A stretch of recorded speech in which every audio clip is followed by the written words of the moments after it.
I'm going to recommend some books today.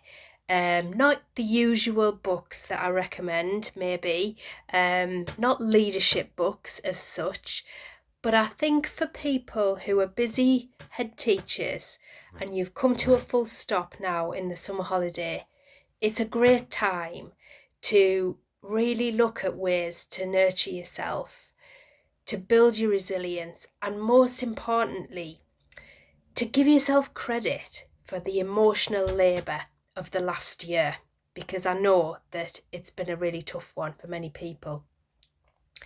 So, the books that I'm going to recommend are all about helping yourself to be more emotionally agile. And that's a phrase that I really love, and it comes from this writer, Susan David. In her book, Emotional Agility, she kind of coined that phrase. And what she's talking about is that being able to pause and step back when we're in the middle of a really difficult scenario or situation, to be able to recognize what's really going on inside of ourselves emotionally, and to be able to respond instead of react. And I'm just going to read the quote that she sort of hinges this book on, really, which you've maybe heard before, from Viktor Frankl, who was the psychiatrist who survived a Nazi death camp in the Second World War. And he said, between stimulus and response, there is a space. In that space is our power to choose our response. And in our response lies our growth and our freedom. And so really she's using the term emotional agility to express how we can pause. We can just make a little space when we're in that difficult moment and notice what's really happening. And maybe to tune into our values before we decide on what the response is. So that's Susan David, PhD. It's a really great book. It's very easy to read as well, which I think is useful, especially in the summer holiday when you're sort of trying to relax a little bit. So that's choice number one.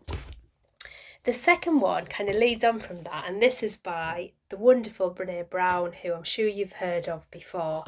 But this book, I feel, works really well with this one, because Susan David talks about labeling emotions, being able to say, oh, right now I'm feeling depressed, or right now I'm feeling angry.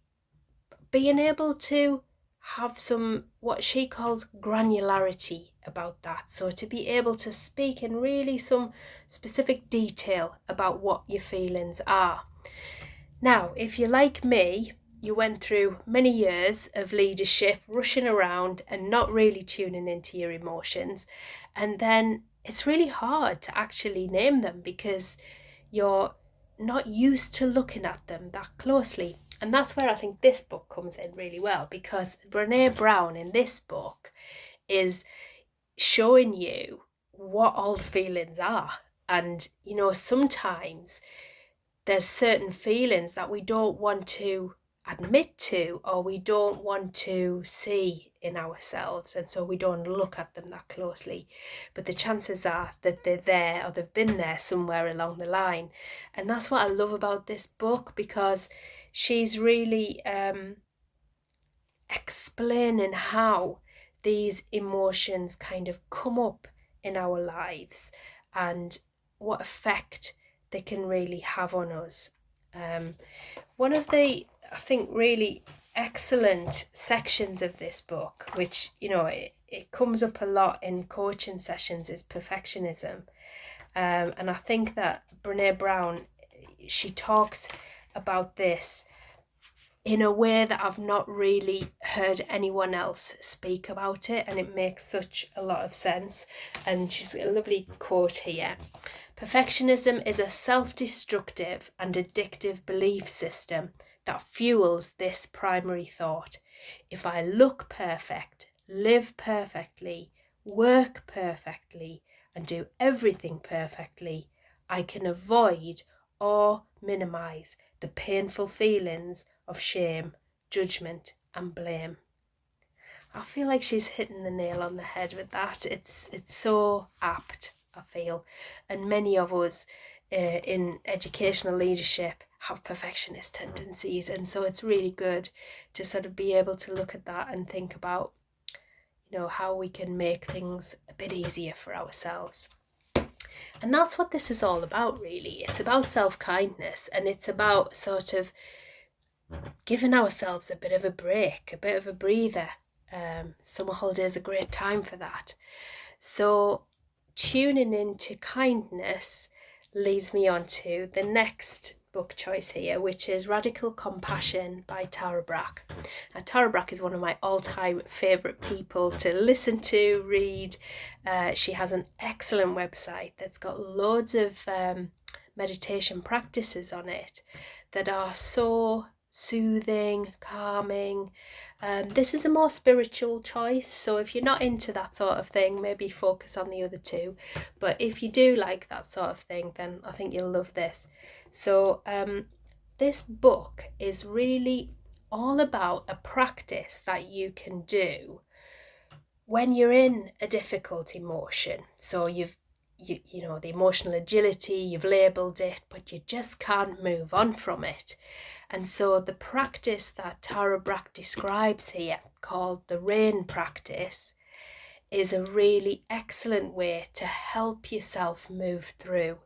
And RAIN is an acronym, and it stands for Recognise, Allow, Investigate and Nurture.